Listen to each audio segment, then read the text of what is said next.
Mapagpalang araw sa ating lahat. Ako ang inyong lingkod, Elijah Pauljan Valdez, at welcome sa ating daily devotions. Ang ating verse for the day ay nasa Salmo, chapter 19, verse 1 to 4.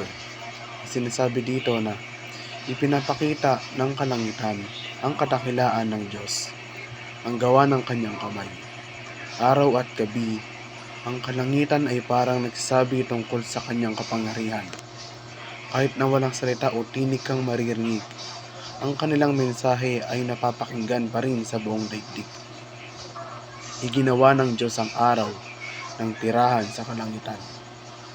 Kapag tinitignan natin ang ating paligid sa kung ano ang nilikha ng Diyos, nakikilala natin hindi lamang ang kahangahangang katumpakan at paggana, kundi pati na rin ang makapagpigil hiningang kagandahan, kamanghamanghang pagkakaiba-iba, at kung minsan ay nakakagulat, nakahangahangang saya at kagalakan din.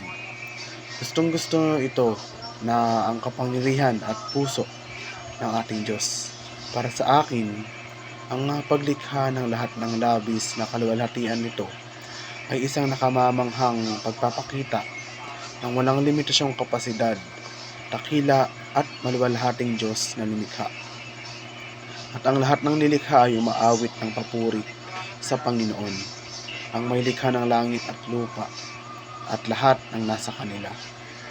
At sa katunayan, kailangan lang nating tingnan ang kalikasan ng ating paligid natin, ang perpektong hugis ng isang bulaklak, ang nakakamanghang kagandahan ng umaga at gabi na kalangitan, ang mga bituin sa gabi ay kumislap sa atin mula sa di maisip na distansya.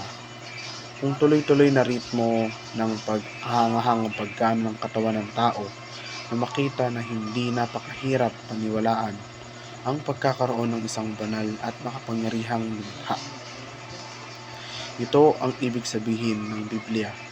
Nang sabihin nito ng ang sanlikha ay naghahayag ng mga gawa ng mga kamay ng Diyos, o na ang walang hanggang kapangyarihan at banal na kalikasan ng Diyos ay mauunawaan sa kung ano ang ginawa.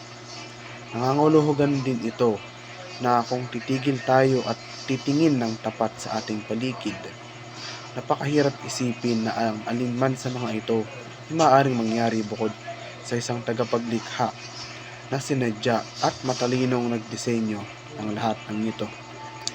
Muli, ako ang inyong lingkod, Elijah Pauljan Valdez.